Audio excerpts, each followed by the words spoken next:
ಪ್ರೇಮದವ್ರೆ ನಮ್ಮ ಅಮ್ಮವರು ನಿಮ್ಗೋಸ್ಕರ ಬಿಸಿ ಬಿಸಿ ಕಡುಬು ಮಾಡಿ ಕಳ್ಸಿದ್ದಾರೆ.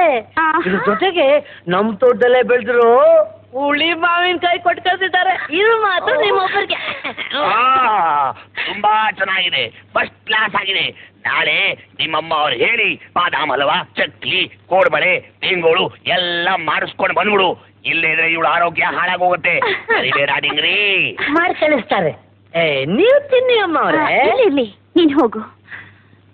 ಬಸರಿ ನೀವಲ್ಲ ಮಾವಯ್ಯ, ನಾನು. ಏನಮ್ಮ ಅವ್ರೆ, ನಮ್ಮಮ್ಮವರು ಎಷ್ಟು ಪ್ರೀತಿಯಿಂದ ಮಾಡಿ ಕಳ್ಸವ್ರೆ, ಅದನ್ನ ಹಿಂಗ್ ಕೆಳಗೆ ಬಿಡಿಸ್ಬಿಟ್ರಲ್ಲ. ಎಲ್ಲಾದ್ರೂ ಉಂಟಾ?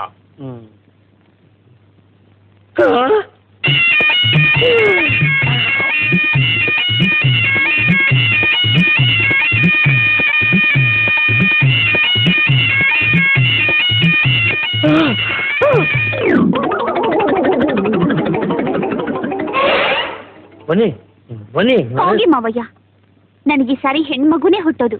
ಅದಕ್ಕೆ ಈ ಮನೆ ಮಹಾತಾಯಿ ಅನ್ನಪೂರ್ಣಮ್ಮ ಅಂತ ಹೆಸರಿಡ್ತೀನಿ. ಕೇಳಿದ್ಯಾ? ಹೇಳೋದೇನು, ಒಳಗೆ ನಡೀರಿ, ನಿಮ್ಗೆ ಗೊತ್ತಾಯ್ತದೆ. ನೋಡಿ ಅಲ್ಲಿ. ಅರೆ ಆಂಟಿ, ಬನ್ನಿ. ನಮ್ಮ ಮಾವನವ್ರ ಹತ್ರ ಮಾತಾಡ್ತಾ ನೀವು ಬಂದಿದ್ದನ್ನು ಗಮನಿಸ್ಲೇ ಇಲ್ಲ. Sorry aunty.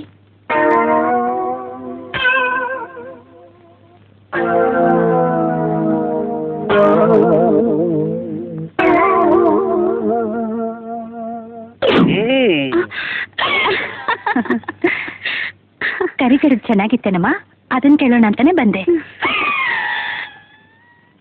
ಬರೀ ಕಡಿಮೆನಮ್ಮ, ಅದು ಅಮೃತದ ಕರಗಡುಬು.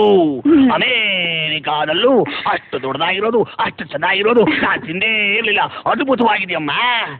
ಏನೇ ಆದ್ರೂ ನಿಮ್ಮ ಕೈಯಾರೆ ಮಾಡಿರೋ ಕರಿಗಡುಬನ್ನ ಚೆನ್ನಾಗಿಲ್ಲ ಅಂತ ಹೇಳೋರ್ನ ಕತ್ತೆ ಅಂತಾದ್ರೂ ಕರಿಬೇಕು, ಇಲ್ಲ ನಿಮ್ ಡಿಂಗ್ರಿ ಅಂತಾದ್ರೂ ಕರಿಬೇಕು. ಕರೆಕ್ಟ್ ಹೇಳ್ತೀಯಮ್ಮ. ಹುಣಸೆ ತೊಕ್ಕು ಮಾಡಿದ್ದೀನಿ, ಕಳಿಸ್ಕೊಡ್ತೀನಿ. ಇಂಥ ಸಮಯದಲ್ಲಿ ನಾಲ್ಗೆಗೆ ಬಹಳ ರುಚಿ ಕೊಡುತ್ತೆ.